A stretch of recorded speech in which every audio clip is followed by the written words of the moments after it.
तो इस वीडियो में हम लोग फ्रीली फॉलिंग बॉडी के एग्जाम्पल को देखेंगे और कैसे हम उसके मोशन को एनालाइज करेंगे। तो चलिए हम एक एग्जाम्पल से स्टार्ट करते हैं। तो जैसे हमारे पास एक अर्थ सरफेस है और हमारे पास एक बॉल है जिसको हम नीचे से ऊपर की तरफ फेंक रहे हैं, नीचे के ऊपर की तरफ। और हमारा जो है फ्रेम ऑफ रेफरेंस क्या रहेगा, हमारा जो वर्टिकल वाई डायरेक्शन है वो हमारे पास फ्रेम ऑफ रेफरेंस रहेगा, ठीक है। और थ्रू आउट द मोशन जो है हम इसी फ्रेम ऑफ रेफरेंस को पहले एनालाइज करेंगे। तो अभी क्या करेंगे हम लोग, ये जो बॉल जो है नीचे से ऊपर फेंक रहे हैं, इनिशियली हम इसको नीचे से ऊपर जो है कुछ एक इनिशियल वेलोसिटी से फेंक रहे हैं। वो इनिशियल वेलोसिटी ले लेते हैं 20 मीटर पर सेकेंड इनिशियल वेलोसिटी।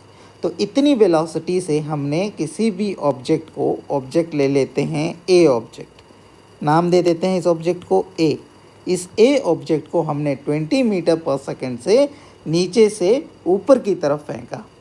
अब हमें क्या क्या निकालना है इस सिनेरियो में, हमें निकालना है कि अब जब ये ऑब्जेक्ट को नीचे से ऊपर फेंका तो ये कुछ ना कुछ एक मैक्सिमम हाइट कवर अप करेगा, ठीक है, कुछ एक मैक्सिमम हाइट कवर अप करेगा। जैसे आपने अपने रियल एग्जांपल्स में भी देखा होगा कि अगर आप कोई भी ऑब्जेक्ट नीचे से फेंकते हैं किसी एक वेलोसिटी से तो ये कुछ हाइट कवर अप करता है अर्थ सरफेस से, और फिर वो फिर उतनी हाइट के बाद फिर से नीचे आना स्टार्ट हो जाता है। तो हम लोग बोल रहे हैं कि उसने कुछ एक maximum height H cover up की फ्रॉम दी अर्थ सरफेस, कुछ मैक्सिमम हाइट। उसके बाद जो है उसकी वेलोसिटी होगी 0, ठीक है। और यहाँ आने के बाद वो जो है रिटर्न आने लगा, यहाँ आने के बाद फिर से वो ग्राउंड की तरफ गिरने लगा। तो हमें निकालना है कि वो कौन सी वैसी हाइट होगी जिसके बाद जो है ऑब्जेक्ट यहाँ से ऊपर गया और फिर वापस नीचे आने लगा। तो हमें मैक्सिमम ये वाली हाइट निकालनी है।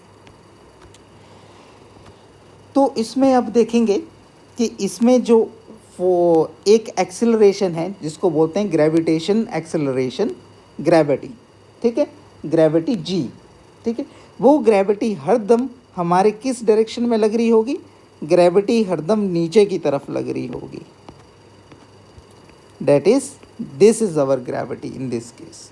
और ग्रेविटी अगर आप देखोगे हमारा डायरेक्शन कहाँ है, कोऑर्डिनेट का ऊपर की तरफ है, और ग्रेविटी कहाँ है, नीचे की तरफ लग रही है। मतलब हमारी एक्सेलरेशन है वो नेगेटिव है। क्यों, इसको थोड़ा इमेजिन करेंगे। अगर हमारे पास ऑब्जेक्ट ऊपर की तरफ पड़ रहा है और ग्रेविटी नीचे की तरफ पड़ रही है तो क्या करेगा ये ग्रेविटी, इसकी वेलोसिटी को कम करता रहेगा। मतलब यहाँ पर अगर 20 मीटर पर सेकेंड है, फिर हो जाएगी हमारी 10 मीटर पर सेकेंड, कुछ दूरी के बाद इसकी हो जाएगी 5 मीटर पर सेकेंड, और फाइनली उसकी हो जाएगी 0। तो इसका मतलब है हमारा मोशन क्या हो रहा है, डी एक्सेलरेट हो रहा है। मतलब वेलोसिटी धीरे धीरे कम होती जा रही है। तो इसलिए ग्रेविटी जो है इसको डी एक्सेलरेट कर रही है मोशन को, ठीक है। तो अभी तक हमने अपने काइनेटिक इक्वेशंस को ड्राइव किया है पिछले ही वीडियो में। तो काइनेटिक इक्वेशन में हमने फाइंड किया था हमारे पास 3 इक्वेशनें होती हैं। वो कौन कौन सी इक्वेशनें हैं, एक है इक्वेशन हमारे पास v equal to u plus a t, s equal to u t plus half a t square, v square minus u square equal to 2as। अभी सिंस इस सिनेरियो में जो एक्सेलरेशन है, इस सिनेरियो में ये एक्सेलरेशन इस वाले एग्जाम्पल में क्या है, नेगेटिव है। और नेगेटिव क्या है acceleration, that is equal to negative g. तो हम नेगेटिव जी इनमें सब्सटीट्यूट कर देंगे। तो हमारे पास इक्वेशन क्या बन गई, u minus g t, s equal to u t minus half g t square, v square minus u square equal to minus 2gs। ये हमारे पास फाइनल इक्वेशन बन गई जो यहाँ इस वाले सिनेरियो में एप्लीकेबल होगी। और नेगेटिव जी क्यों आया, क्योंकि हमारा कोऑर्डिनेट सिस्टम ऊपर की तरफ है और एक्सेलरेशन नीचे की तरफ है। और ये एक्सेलरेशन ड्यू टू ग्रेविटी क्या कर रही है, मोशन को डी एक्सेलरेट कर रही है। जैसे जैसे हमारा ऑब्जेक्ट ऊपर की तरफ जा रहा है उसकी वेलोसिटी डिक्रीज करते जा रही है। ठीक है, तो हमें क्या क्या फाइंड करना है? पहला जो फाइंड करना है ऐसे मोशन में, that is find time and H. एक तो टाइम फाइंड करना है, कितना टाइम लगा इसको एच डिस्टेंस कवर अप करने के लिए, दूसरा जो है एच डिस्टेंस ही निकालना है। तो पहले हम लगाएंगे, तो अभी हमारे पास मैक्सिमम हाइट निकालनी है। तो पहले हमारे मैक्सिमम हाइट जैसे रीच कर जाएगी तो फाइनल वेलोसिटी क्या हो जाएगी? 0 हो जाएगी इस केस के लिए। तो v क्या हो जाएगा हमारा? 0। तो पहले हम यूजिंग करेंगे first kinetic equation, this is second kinetic equation, this is third kinetic equation. तो फ्रॉम फर्स्ट काइनेमेटिक इक्वेशन हम लिखेंगे v equal to u minus g t. और हमारा v क्या है इस मोशन के लिए? a से b, इसको नाम दे देते हैं, वो बढ़िया, a से b नहीं, x टू y मोशन। तो ये क्या हो जाएगा? 4x to y motion. तो इस मोशन के लिए v क्या हो जाएगा? 0। मेरा क्या हो जाएगा? u equal to g t हो जाएगा। तो यहाँ से हमारे पास टाइम निकल जाएगा। टाइम क्या हो जाएगा?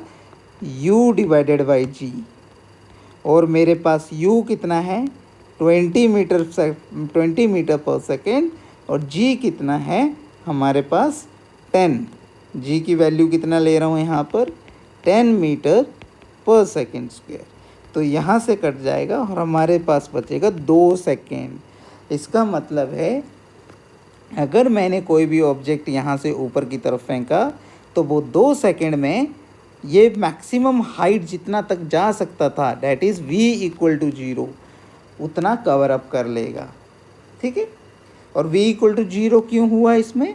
क्योंकि जब ये मैक्सिमम हाइट कवर अप कर लेगा तो फाइनल वेलोसिटी 0 हो जाएगी, फिर वो बैकवर्ड मोशन स्टार्ट कर देगा यहाँ से।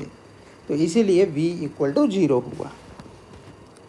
नेक्स्ट देखते हैं डिस्टेंस कितना कवर अप करेगा। सिंस अभी हमें टाइम मिल गया है तो डिस्टेंस का फॉर्मूला होता है s equal to u t, और या तो हम ये वाला इक्वेशन यूज़ करते हैं, v square minus u square equal to 2v square minus u square equal to minus 2gs।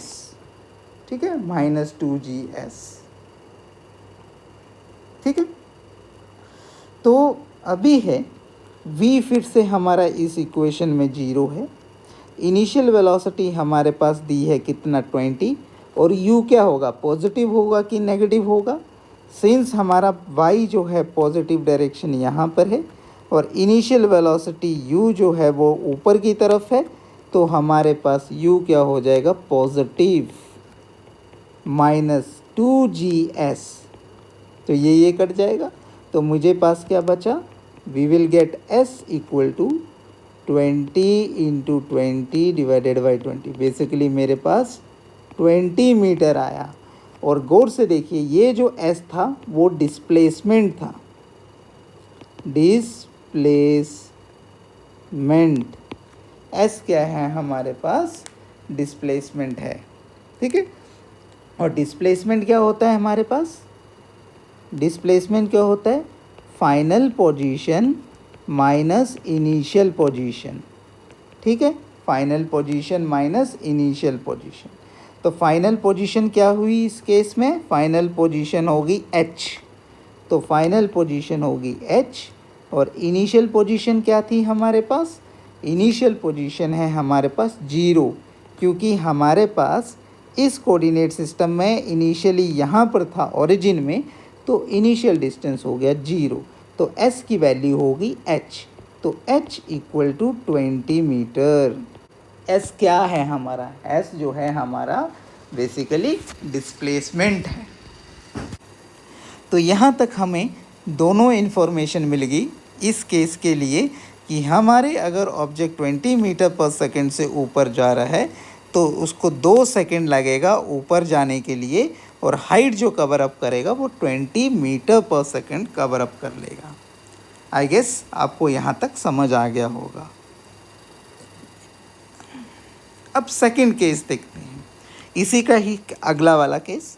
अब नेक्स्ट टाइम क्या होगा, इसी एग्जाम्पल को लेते हैं।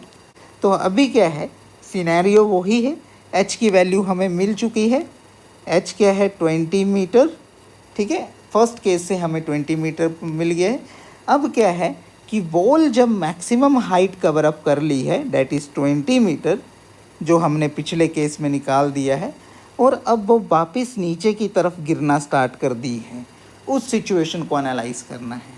उस सिचुएशन में कितना टाइम ले रहा है, क्या वो टाइम जो है सेम आ रहा है जो टाइम उसने ऊपर जाने के लिए लिया हुआ है, तो उसको एनालाइज करते हैं।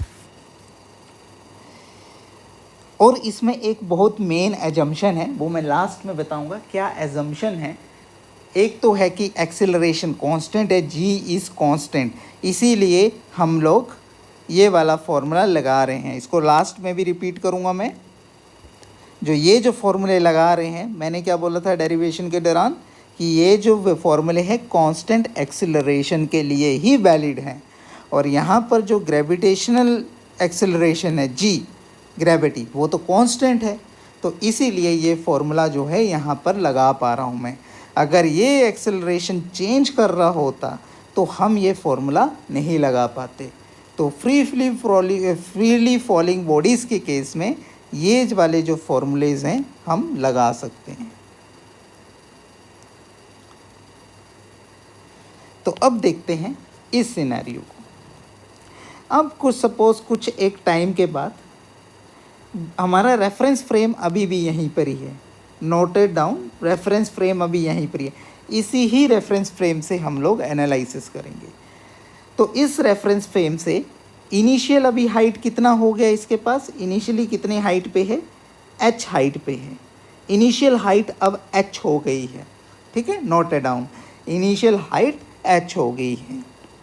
अब जो है कुछ टाइम के बाद वो नीचे गिर जाएगा और यहाँ से ये कुछ x दूरी बना लेगा, ठीक है। इस रेफरेंस फ्रेम से h दूरी ऊपर होगा कुछ एक टाइम के बाद, t टाइम के बाद, ठीक है। तो इसने जो है इतना डिस्टेंस कवर अप कर लिया होगा इनिशियल पोजीशन से। ये हमारा क्या हो जाएगा इस केस में, इनिशियल हो जाएगा, ठीक है, इनिशियल हो जाएगा। और हमें क्या निकालना है, कितना टाइम लग रहा है इस ऑब्जेक्ट को ऊपर से नीचे गिरने में।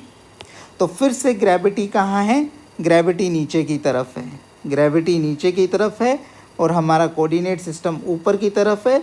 तो इस सिनेरियो में भी ग्रेविटी क्या होगी, नेगेटिव होगी। हम एक ऐसा केस भी देखेंगे कब हम इसमें अगर कोऑर्डिनेट सिस्टम चेंज कर देंगे तो हमारे पास ग्रेविटी जो है पॉजिटिव हो जाएगी, वो हम नेक्स्ट केस पे देखेंगे। इसी को नेक्स्ट तरीके से सॉल्व करेंगे तब देखेंगे। तो अभी हमारे पास ये सिचुएशन है और ये ही इक्वेशन वैलिड्स होंगी, ठीक है, यही सारी इक्वेशंस वैलिड होंगी। तो पहले हम क्या करते हैं, हमें हाइट पता है कि मैक्सिमम इनिशियल हाइट कितना है 20 मीटर पर सेकंड, और इनिशियली यहाँ अभी इनिशियल वेलोसिटी क्या हो जाएगी, 0 हो जाएगी इस केस में, क्योंकि ऊपर से नीचे गिर रही है। तो इनिशियल वेलोसिटी क्या हो जाएगी, अब 0 हो जाएगी, ठीक है। इनिशियल, जैसे पिछले केस में फाइनल वेलोसिटी 0 थी, वो इस केस में इनिशियल वेलोसिटी 0 हो जाएगी, ठीक है। तो हमें क्या निकालना है, टाइम निकालना है। तो टाइम निकालने के लिए हम लोग क्या करेंगे, सेकंड फॉर्मूला यूज़ करते हैं, s equal to u t minus half g t square, ठीक है। सेकंड इक्वेशन को यूज़ करेंगे। तो सेकंड इक्वेशन में हम s दे रहे हैं। अब इनिशियल वेलोसिटी तो 0 है, तो ये तो टर्म हमारी चले जाएगी 0। तो हमारे पास बचेगा s equal to minus half g t square. अब यहाँ पर बहुत ध्यान देना, हमारा s है क्या, s क्या था हमारे पास, जैसे मैंने पिछले वीडियो में बोला था, s क्या है हमारा, डिस्प्लेसमेंट। s क्या है, डिस्प्लेसमेंट। और डिस्प्लेसमेंट क्या होता है, final position minus initial position. ठीक है, तो फाइनल पोजीशन इस वाले केस में क्या हो जाएगा, जब ये यहाँ से यहाँ पर आ गया ऑब्जेक्ट, तो फाइनल पोजीशन है with respect to this coordinate system, वो है x। तो फाइनल पोजीशन है डेट इज x। और इनिशियल पोजीशन कितना है, initial position with respect to this coordinate system is h। और h की वैल्यू कितनी है, 20 मीटर। तो ये हो जाएगा 20 मीटर। तो मीटर को अभी तक रहने देते हैं, यूनिट नहीं लिखते हैं। तो x माइनस 20 फाइनली हमारा s हो जाएगा। तो इसको लिखते हैं s minus 20 equal to minus half g t square. ठीक है, जी टी स्क्वेयर, ये इक्वेशन बनी हमारे पास। अब मुझे क्या निकालना है, मुझे निकालना है कितना टाइम लगा जब ऑब्जेक्ट यहाँ से पूरा डिस्टेंस कवर अप करके नीचे आ गया है। जब वो नीचे आ जाएगा तो उस समय x की वैल्यू क्या हो जाएगी, 0। ठीक है, x की वैल्यू क्या हो जाएगी, 0। तो x को क्या कर दो, substitute 0। If x equal to 0, तो मुझे पास क्या बचा, minus 20 equal to minus half g t square. तो ये कितना नेगेटिव नेगेटिव कट गया, we have 40 divided by 10 equal to t square, ये कटा। और यहाँ से टाइम कितना बच जाएगा, 2 सेकेंड्स। तो हमारे पास सेम टाइम आया, जितना टाइम उसने नीचे से ऊपर जाने में लगाया उतना ही टाइम उसने ऊपर से नीचे आने में लगाया। तो टाइम जो है पिछले केस में जहाँ 2 सेकेंड और इस केस में भी है 2 सेकेंड। तो इस फुल सिनेरियो में आपको क्या ध्यान रखना है, जब कोऑर्डिनेट सिस्टम आपने नीचे ले लिया है अर्थ के साथ, तो डिस्प्लेसमेंट को बहुत ध्यान से आपको पुट करना है कि s है क्या आपका एक्चुअल। तो अगर आप इसमें अगर डिस्टेंस जो है s को सिर्फ ये वाला डिस्टेंस मान लेते कि यहाँ से नीचे तक h इक्वल टू 20, तो क्या होना था, x को पिक्चर में लाते ही नहीं इक्वेशन में, तो आप कैसे पुट कर देते, s को अगर 20 ही मान लेते तो क्या होता, 20 equal to half g t square, और जो इसमें t आता कुछ under root negative 40 divided by g आ जाना था। ठीक है, 40 डिवाइडेड बाई जी आ जाना था, जो आंसर इनकरेक्ट होता, क्योंकि under root of negative iota हो जाता है जो इमेजिनरी नंबर है, तो वो वैलिड नहीं था। तो इसमें s जो है डिस्प्लेसमेंट है, वो आपको ध्यान रखना है और इसको डिस्प्लेसमेंट की तरह ही ट्रीट करना है। तो अभी देखते हैं, अगर हम कोऑर्डिनेट सिस्टम जो है, जो पहले कोऑर्डिनेट सिस्टम था हमारा ये वाला, इसकी जगह हम प्रॉब्लम को इजी करने के लिए, ताकि हमें ये डिस्प्लेसमेंट का जो ये है x माइनस एच ना करना पड़े, x माइनस एच ना करना पड़े और प्रॉब्लम हमारा इजी हो, तो हम क्या कर सकते हैं, हम अपने कोऑर्डिनेट सिस्टम को चेंज कर सकते हैं एज़ पर आवर कन्वीनियंट, ताकि हमारी कैलकुलेशन सिंपल हो। तो इस प्रॉब्लम में हम अपना कोऑर्डिनेट सिस्टम ऐसे भी ले सकते थे, ये हमारा y डायरेक्शन, मतलब पॉजिटिव जो डायरेक्शन है y की वो नीचे की तरफ है। ठीक है, नीचे की तरफ है, और एक्सेलरेशन भी हमारा कहाँ है, ग्रेविटी का एक्सेलरेशन नीचे की तरफ है। तो इस केस में ग्रेविटी क्या हो जाएगी, पॉजिटिव हो जाएगी, क्योंकि जो एक्सेलरेशन है ड्यू टू ग्रेविटी वो पॉजिटिव वाई डायरेक्शन की फॉर्म पे है। तो ये क्या कर देगी, पॉजिटिव ग्रेविटी हो जाएगी। और जब भी ये बॉडी नीचे गिरेगी उसकी वेलोसिटी क्या होती रहती है, इंक्रीज़ होती रहती है। तो इसका मतलब है ये ग्रेविटी जो है फाइनली उसको एक्सेलरेट कर रही है। तो हमारे पास अब जो इक्वेशन आएगी वो नेगेटिव ना होके जो हमने ओरिजिनल इक्वेशन ड्राइव की थी वो हमारे पास आएगी। तो बेसिकली हमें कौन सा इक्वेशन यूज़ करना है फिर, v equal to u plus g t, s equal to u t plus half g t square, v square minus u square equal to 2g's। ये इक्वेशंस यूज़ करनी है हमें इस सिनेरियो पे। ठीक है, तो अभी हम फिर से इसमें देखेंगे हमारा कौन सा फार्मूला यूज़ होगा। स्टिल हमारे पास यही फार्मूला यूज़ होगा, s equal to u t plus half g t square. ठीक है। तो इनिशियल वेलोसिटी यहाँ भी 0 है, तो s हो गया हाफ GT²। अब डिस्प्लेसमेंट क्या होगा इस केस में? अब डिस्प्लेसमेंट क्या होगा उसको समझते हैं। जैसे सपोज़ हमारा बॉडी यहाँ पर आ गया, ठीक है। इनिशियल पोजीशन तो क्या थी उसकी? इनिशियल पोजीशन तो यहाँ पर ही थी, और वो कुछ डिस्टेंस s नीचे आ गई, s नीचे आ गया, डिस्प्लेस कर गया। तो हमारा क्या होगा? Final position minus initial position. s क्या है हमारा? Final position minus initial position. तो फाइनल पोजीशन क्या हो जाएगा? इस फ्रेम ऑफ रेफरेंस से, इस फ्रेम ऑफ रेफरेंस से फाइनल पोजीशन क्या हो जाएगा? s। और इनिशियल पोजीशन क्या है ऑब्जेक्ट का? 0। इनिशियल पोजीशन क्या है? 0। तो हमारे पास क्या होगा? s, और बेबी इसको लेते हैं x लेते हैं, ठीक है। फाइनल पोजीशन को x लेते हैं, तो हमारे पास फाइनल पोजीशन क्या हो जाएगी? x माइनस इनिशियल पोजीशन क्या है? 0। तो s जो है हमारा x के बराबर आ गया है, तो सब्स्टिट्यूट कर देते हैं इसमें, x equal to half GT², ठीक है। और जब ये ऑब्जेक्ट पूरा ऊपर से नीचे तक गिर जाएगा तो हमारा x क्या हो जाएगा? x किसके बराबर हो जाएगा? h के बराबर हो जाएगा।